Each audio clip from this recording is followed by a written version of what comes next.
Good morning. The official told me that there's no problem with you going up to the bench, but only one of you can speak, whichever you prefer.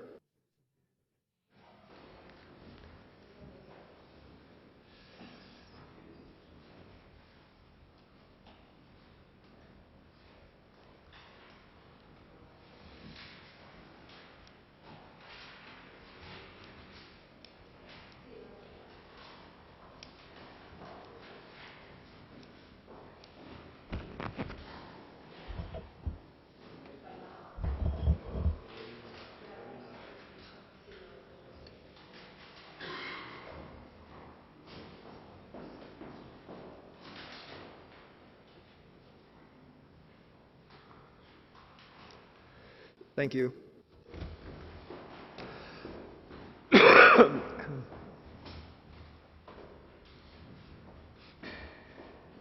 Thank you.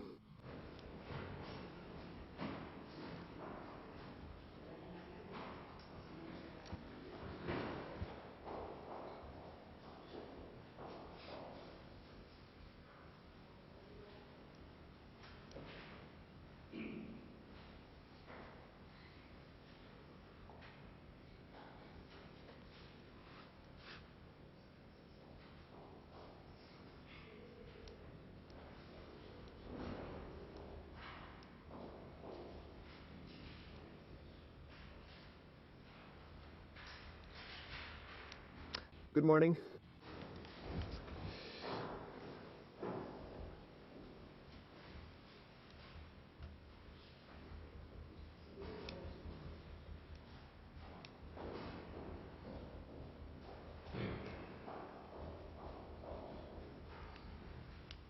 All right, good morning. Let's get started. To the hearing scheduled for today, which, as we all know, is provided for in Article 505 of the Criminal Procedure Law.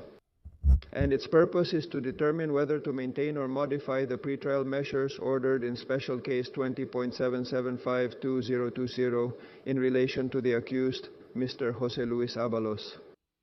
The public prosecutor now has the floor.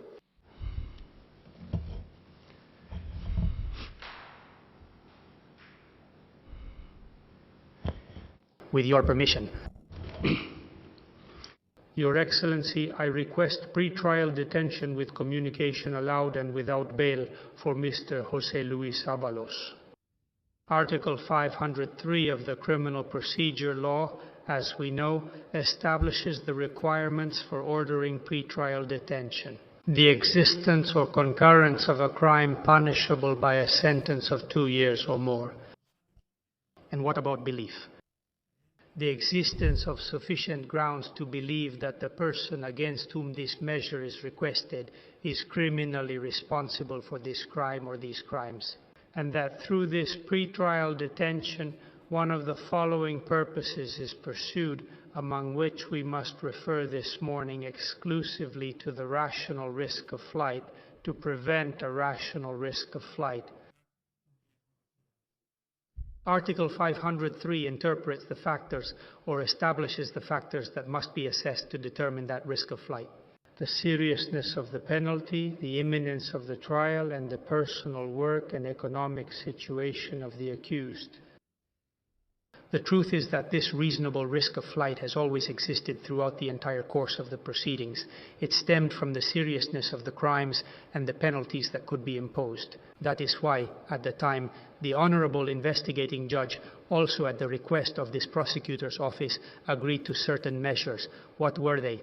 The withdrawal of the passport, the prohibition from leaving the national territory, and also the requirement to appear, the obligation to appear periodically every 15 days, appearances as recorded. Last October, the prosecution opposed pretrial detention. I requested the continuation of these measures. At that time, understanding that they were sufficient to address this risk, the exceptional nature of pretrial detention prevailed over the new evidence. To the strengthening of the evidence that came from the submission of a set report by the UCO, which increased, reinforced, and heightened the evidence of criminal activity against José Luis Ábalos. Did we then think that in that balance between the risk of flight and the exceptional nature of the measure, this exceptional nature still prevailed? Because it is clear that, and this has been stated by the Constitutional Court and this very chamber. Second, that the measure of preventive detention extraordinarily limits the right to freedom of movement. Why? By detaining the accused in a penitentiary center prior to the imposition of a sentence resulting from a judgment in which their guilt has been declared. Because it affects not only this right established in Article 17.1 of the Constitution, but also the very essence of the right to the presumption of innocence. That is why both the Constitutional Court and this Supreme Court require a particularly strict assessment of pretrial detention and the existence of strong indications of criminal activity. Well, we understand that today we are facing a new scenario, that of a defendant facing very serious penalties for several crimes that have very solid supporting evidence. Given the seriousness of this evidence, which the accused knows better than anyone, the risk that he may decide to evade justice to avoid an increasingly imminent or foreseeable conviction increases significantly. Secondly, the trial appears to be very near, an element also referred to in Article 503. So that conviction, in addition to being foreseeable in light of the existing evidence, also appears to be closer. Regarding the evidence, the situation, as I said, has changed not only because of the upcoming trial, but also because in what some legal experts call a phased criminal process in which the evidence is filtered throughout successive procedural phases where the requirements for evidence become increasingly strict. We have reached the final or next to last stage, which is the filing of the indictment. We have a decision to proceed of the expedited procedure in which a series of criminal behaviors are detailed precisely and each one is supported by a true torrent of evidence against José Luis Ábalos. And we also find the existence of two charging documents. I have to refer logically to the one from the prosecutor's office in which he is accused of serious crimes, of being part of a criminal organization, bribery, embezzlement, 2 counts of influence peddling, and 1 count of disclosure of privileged information. Long sentences are being sought, sentences of 24 years, and we find ourselves with the logically, he is being accused of criminal organization with the minimum sentence, the minimum allowed by the penal code, and it doesn't seem embezzlement, given the repetition and seriousness of these actions, the minimum sentences for the crime of trafficking and disclosure. And with the existence of written documents, logically, AL is accused of actions that allow for a positive assessment of the viability of this accusation, which could ultimately result in a serious conviction of bribery, embezzlement, influence peddling, and a crime of hechos, un relato propio, and he is charged with belonging to a criminal organization, bribery. We also see that José Luis Ábalos is also under an open investigation, a separate line of investigation. Number 2 in this procedure, which investigates the illegal awarding of public works in exchange for payment, in which, as I said, José Luis Ábalos would also play or would have played an important role. Yes, I want to clarify, and I do want to make it clear that when I talk about evidence, I'm talking about solid evidence of criminal activity. With the existence of 2 indictments, Víctor de Aldama, logically the one from the prosecutor's office in which he is accused of belonging to a criminal organization, bribery, embezzlement, and influence peddling offenses. And another defendant. Regarding the first element about the existence of 2 indictments, to mention logically, the prosecutor's office accuses him of crimes. Bribery, embezzlement, initially alleged by Víctor de Aldama, But the accusation against José Luis Ábalos does not depend at all, or exclusively, of course, on the testimony of Victor de Aldama or his credibility. With the documents, logically, one of the crimes that José Luis Ábalos is accused of is reinforced by other pieces of circumstantial evidence that are much stronger than the mere statement of a co-defendant. It is described in detail in the order to initiate preliminary proceedings dated November 3rd, and there is also a section 9, dedicated to it in our charging document. As for the distinction between those of and evidente existence of an accusation accuses him of crimes of organization, bribery, with the crimes of trafficking, influence peddling, with embezzlement, or with the disclosure of privileged information. And in line with that, logically, the potential sentence is lower, as also seems evident. And there is at least one mitigating factor based on the confession made, which is not only incriminating for José Luis Ábalos and Córdoba García, but also self-incriminating regarding his own criminal conduct, specifically the crime of bribery and that of criminal organization.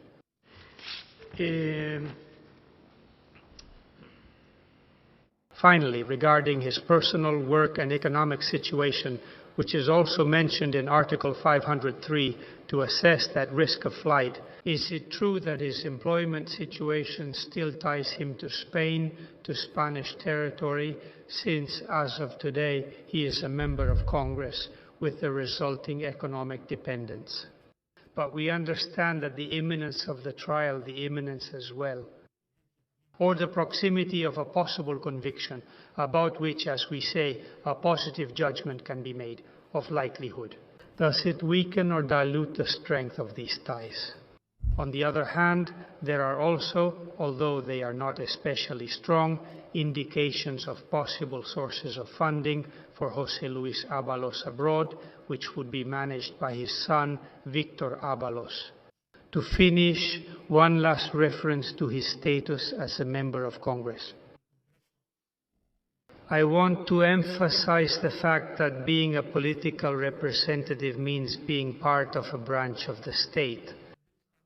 It cannot shield the accused from a criminal investigation, nor from the adoption of criminal pretrial measures. Beyond the undeniable procedural privilege that special jurisdiction privilege represents, there is the need to request parliamentary authorization to initiate an investigation against the protected individual, which undoubtedly puts and has put José Luis Ábalos in an advantageous position compared to the rest of those under investigation, since he avoided at the procedural moment when certain measures would have been effective, these measures which the rest of the accused did have to endure. But beyond this special jurisdiction privilege, this situation of special legal protection and the significance it has had in relation to the investigation against him, no other privilege can be inferred from his political status. Belonging to the government of Spain, therefore, his integration as a politician into a branch of government, the executive branch, was what allowed him, allegedly, and with the provisional nature of this stage of the proceedings, to have committed the serious crimes he is accused of. And we believe that it does not seem legitimate to invoke that membership in this or any other branch of government, to place himself beyond the reach of the criminal charges against him and therefore beyond the pretrial measures that apply to him, precisely due to these serious responsibilities that he has presumably incurred. I insist no one can invoke their membership in any branch of government, no matter how high or elevated their position in any of the branches, be it the legislative, the judiciary, or the executive, to evade the reach of criminal responsibility, ultimately the reach of justice, which very expressively and very symbolically is represented precisely by a blindfold over the eyes. Because legal professionals, judges, magistrates must set aside these considerations when making decisions that affect any citizen, regardless of their social class or economic status. And of course also regardless of their political responsibilities or their membership, as I said, in any of the branches of government. For the reasons stated, I believe that the measures currently taken against José Luis Ábalos are not sufficient to avert a well-founded risk. Risk of flight derived essentially from the seriousness of the accusations against him and from the severity of the penalties that could likely be imposed on him. And from the proximity to the imminent start of the trial at this time, the final stage these proceedings have now reached. Nothing further. Thank you. Mr. President of the Junta of Extremadura.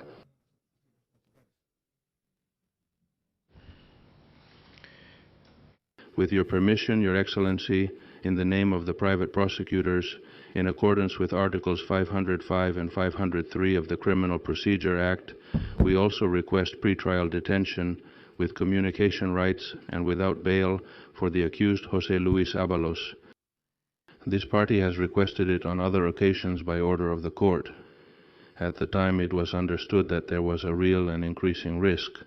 In light of and considering the strong evidence of criminal activity that existed against Mr. Ábalos, and in the previous court orders, it was understood that it was not yet the time to adopt the measures requested by this party without prejudice. It was announced that there might be a future moment in which more restrictive pretrial measures would be agreed upon. Well, we understand that this future moment has now arrived. The current procedural situation of the case consolidates and increases the risk of flight and, in our opinion, requires the adoption of measures. We respectfully request this from the judge, as there is currently no less severe measure that would prevent this risk. Indeed, after the issuance of the order moving the case to the next stage, the order of November 3rd, and the filing of the indictments, potential crimes that could be attributed to Mr. Ábalos or potential sentences that could be requested, the threat of criminal penalties facing the defendant is already very real. Therefore, we will refer to the indictments and, of course, to the order converting the case to abbreviated proceedings. Order for abbreviated proceedings to avoid going into detail about the concurrence of the first two requirements of Article 503. Obviously, these are facts that constitute criminal offenses, and there are sufficient grounds to believe that the accused is criminally responsible for the crimes of criminal organization, bribery, influence peddling, forgery of official documents, embezzlement of public funds, official misconduct, and use of privileged information. This party has requested sentences of up to 30 years. The evidence clearly shows the prominent leading and central role played by Mr. Ábalos in the criminal organization. Without his presence leading the criminal organization from the ministry, it would not have been possible without any doubt to commit these serious crimes. We understand that the third requirement is also met. If there is a risk of flight, it is about ensuring the presence. The accused in the process, in the respectful opinion of this party, the indicators established by the legislator to assess the risk of evading justice are present. We pointed out the accused's connections at the hearing held on October 15 of last year. Scenarios create an electorate closure. This is stated in the UCO report dated March 17, 2025.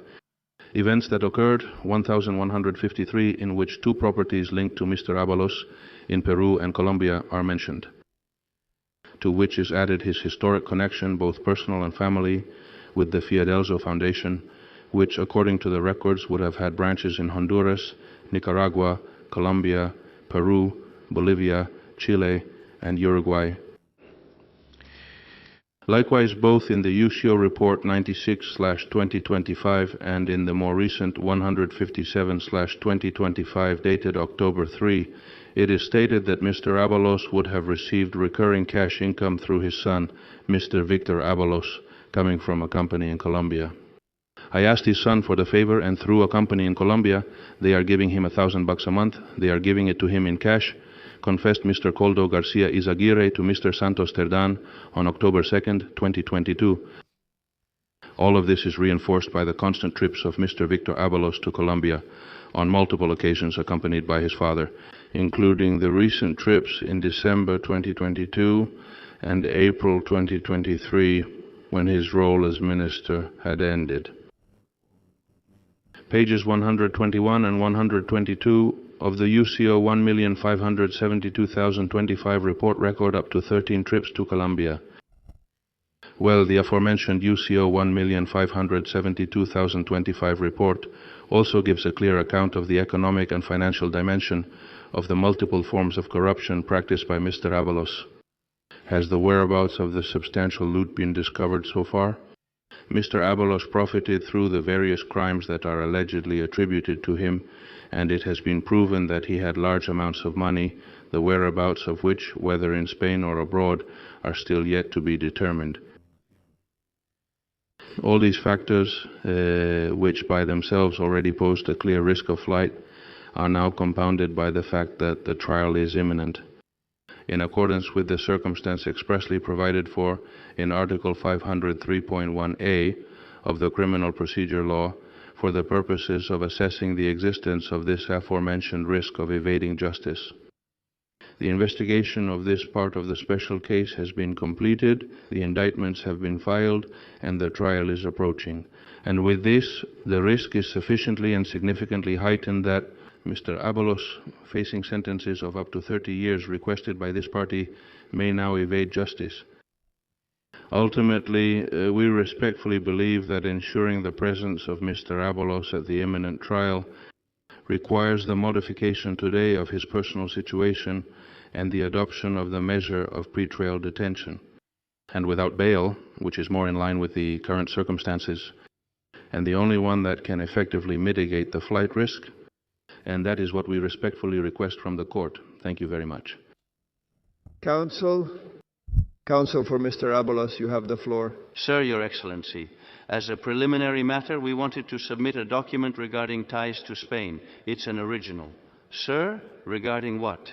Sir, regarding ties to Spain. It's an original, so we would kindly ask that it be returned to us once it has been recorded. Sir, what does the documentation include?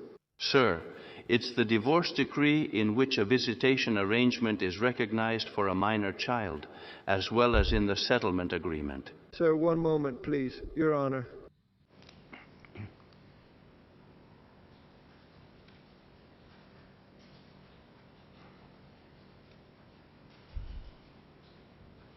Sir, any other document? Sir, no, Your Honor. Sir, are you interested in having it photocopied to keep the original? Sir, the original, the only thing that... Sir, shall we proceed in that direction? Sir, yes, with your permission, Your Honor. We're going to give a report, even though it may seem obvious. We're going to give an oral report, because what we believe is that we need to convey our reasons to the investigating judge, rather than just reading documents we've already prepared in advance. And of course, here we find ourselves facing something that, to me, is procedurally shocking.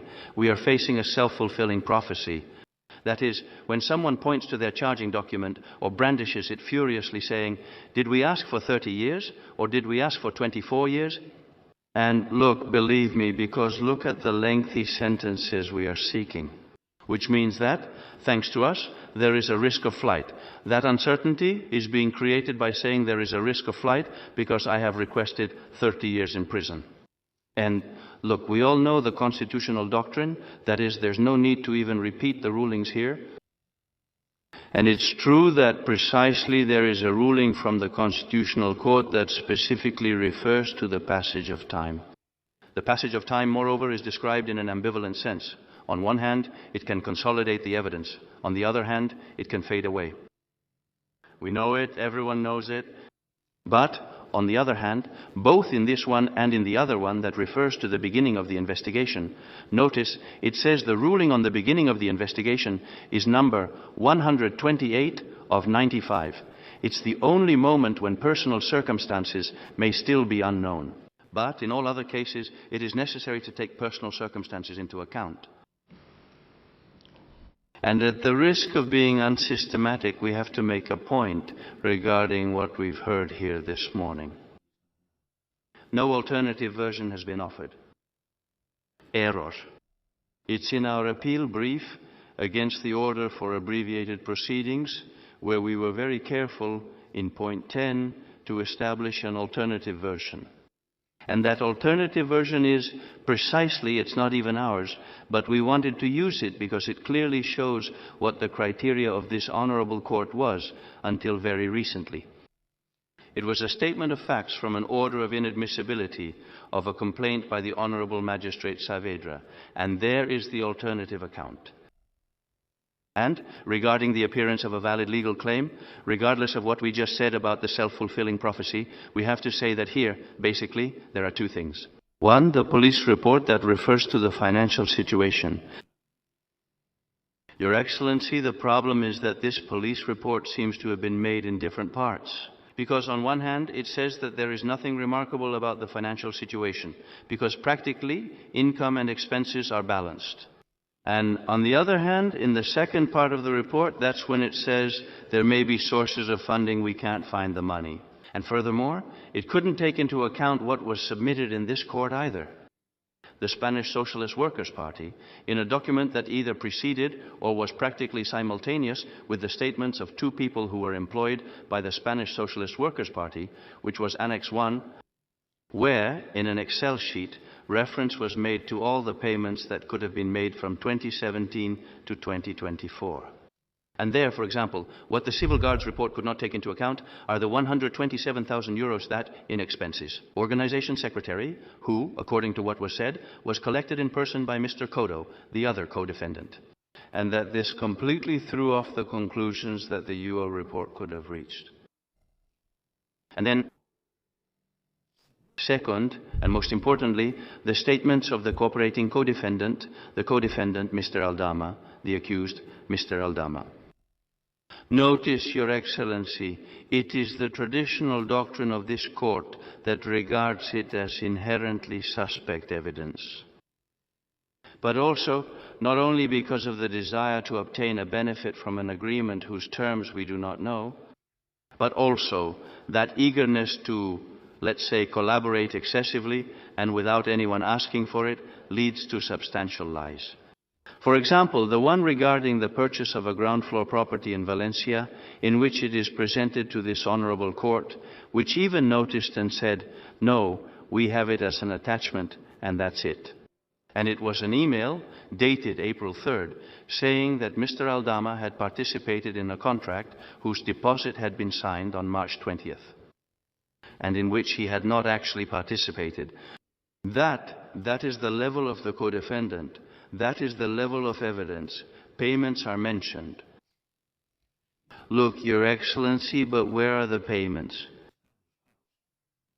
The private prosecution has brought here a series of issues that, on the other hand, since they were timely leaked in a communist media outlet, we already had our response prepared. Next time, I think they shouldn't be leaked. Look, Your Excellency, the matter of the son. It's just that, and the UCO has it because it was in our client's house. It has the loan contract drawn up between the father and the son and notarized, which is the origin of all the transfers from the son to the father.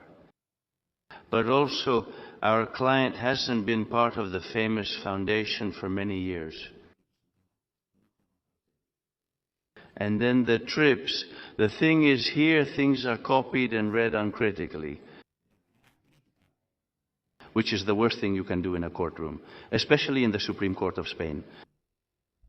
Those are the trips the son made to bring money. Well, if this were the case, if so, Your Excellency, the son should have been charged.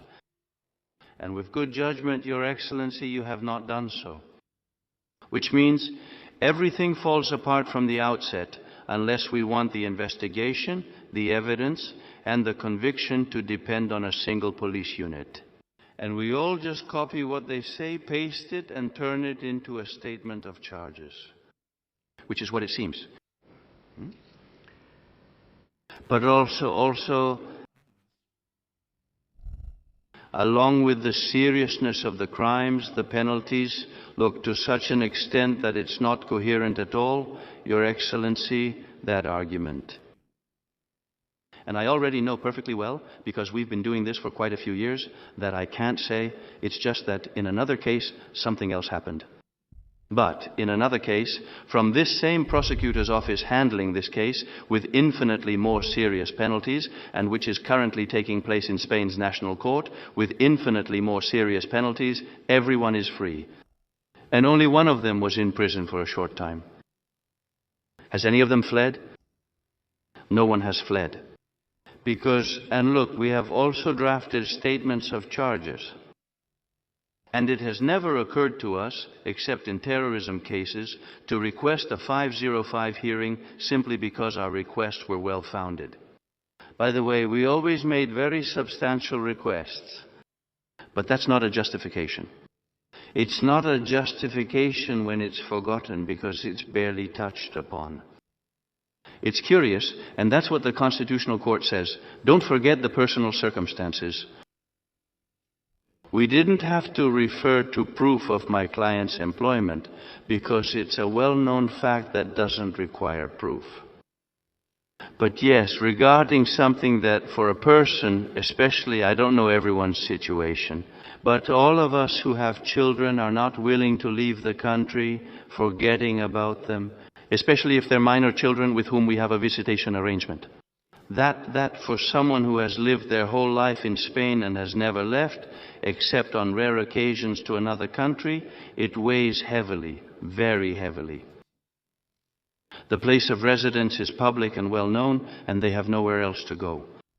And we're told, no. But besides the money that economic interests might have, which is just an imaginative assumption, like everything imaginative in the reports from the officers involved, where is it? And if we use a bit of imagination spiced up with a brilliant speech, then let's say everyone is going to prison, but we need to have at least some indication of what is being claimed.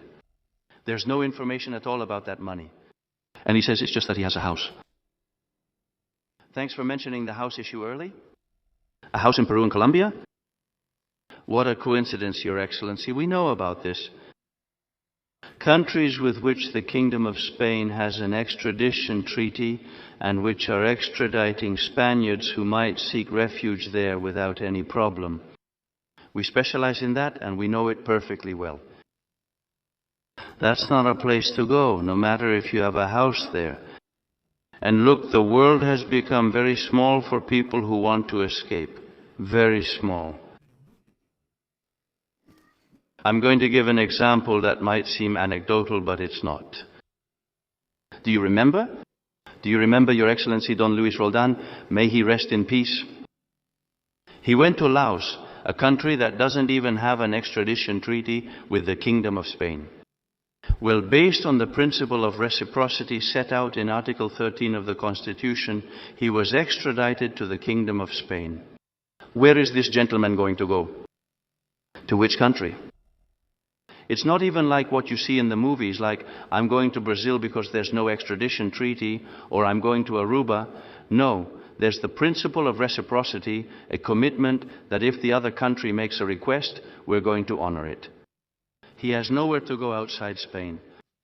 And these are absolutely concrete facts. Moreover, the very nature of this hearing makes it impossible to find that there is a flight risk. We all know Article 539, Paragraph 4 of the Criminal Procedure Law. If you had truly, Your Excellency, considered the risk of flight, and we have done this on some occasions as well. In a not-so-distant past, not so long ago, you would have ordered the arrest immediately, within 72 hours, a hearing under Article 505, and this has not been done. This has not been done. And it's absolutely revealing. Revealing that, deep down, there is no real concern about a flight risk, because otherwise the arrest could come before the hearing. And 2, 7 days?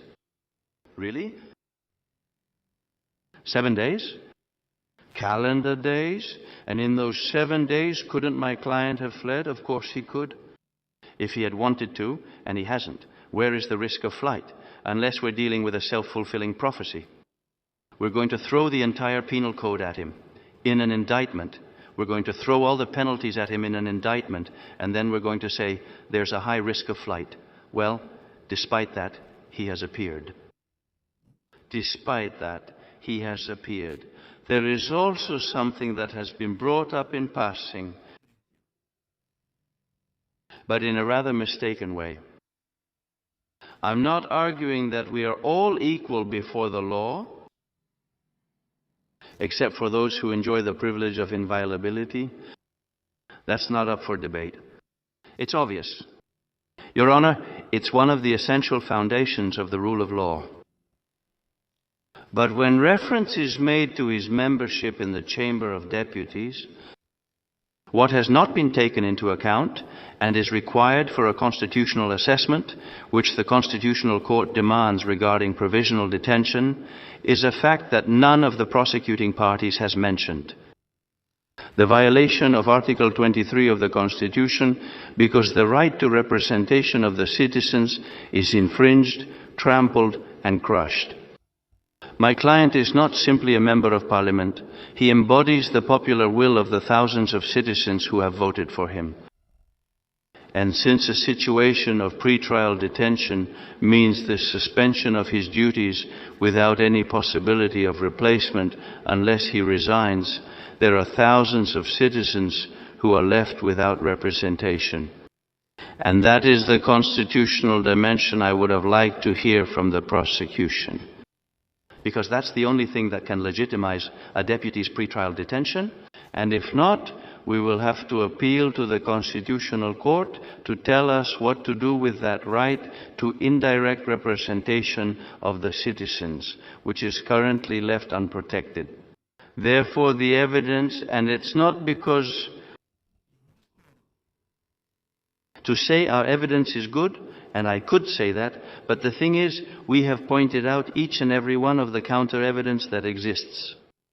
That is, pretrial detention at this moment means anticipating the debate. Your Honor, let's allow that debate to take place calmly, not to be anticipated here by a precautionary measure, but rather for a criminal chamber of this Supreme Court to evaluate it in a calm and collected manner. And since he is not going to flee, the last reflection I have to make is the following. For me, Your Excellency, what is being sought here is what is called in the jargon a statement of cooperation. A collaborative statement that is favored by detention so that we arrive at trial both captive and disarmed. Cautivos y desarmados. We have to accept whatever is offered to us. Well, look, that way of doing things that was done in certain judicial circles 30 years ago is unacceptable in this honorable court. The purposes of pretrial detention, no matter how much you try to dress it up differently, are not to obtain statements of cooperation. That is a deeply despicable practice.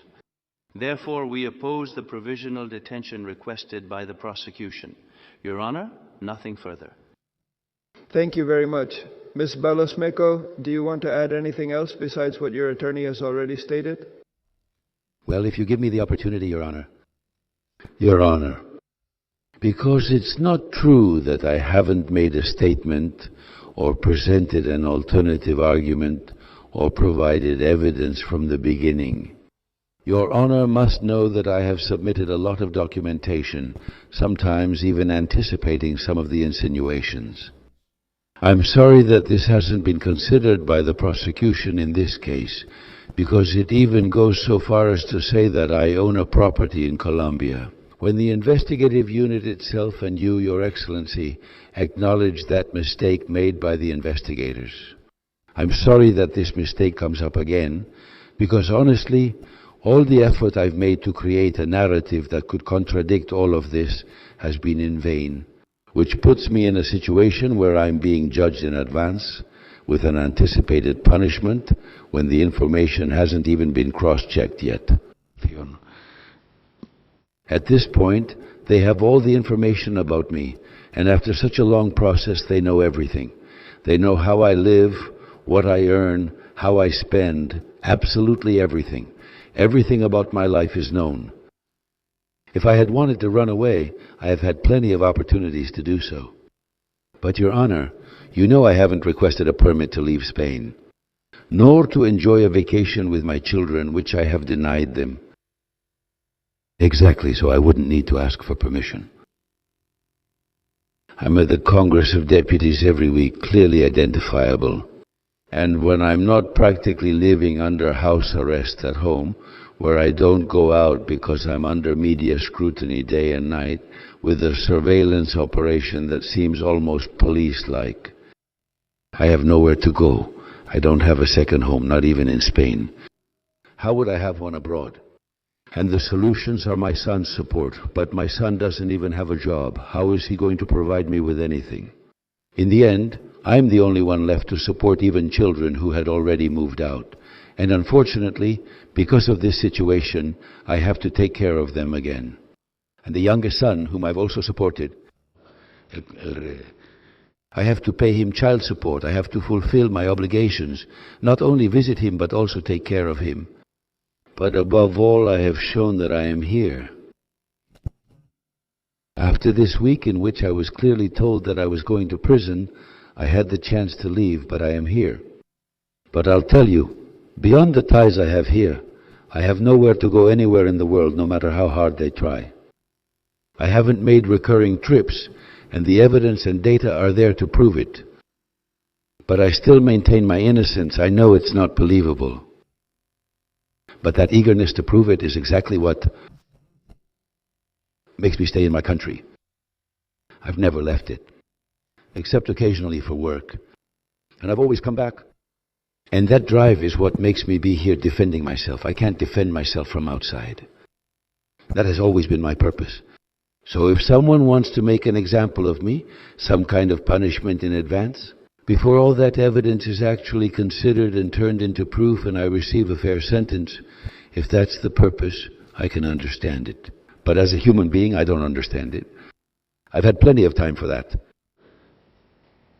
Like I said, I haven't made any attempt or effort, and I have nowhere to go. What's more, they know perfectly well what my life goals are, and what the deprivation of freedom would mean. Not just deprivation of freedom, but also deprivation of income, and therefore not being able to support my family. That's as a preventive measure. I insist, because if there is indeed a sentence and a fair and lawful sanction, then one has to accept it. But as a preventive measure, and at this time of year, honestly, it's hard to understand, not only from a legal point of view, which my defense is already handling, but also on a personal level. I appreciate that you haven't even limited my time. Your Honor. Very well. The hearing is over. You may leave, but you must remain in the building, as you know, until you are notified of the decision that will be made regarding this matter. At 12:30, we will likely resume the hearing with the defendant, Mr. Coldo Garcia Izaguirre,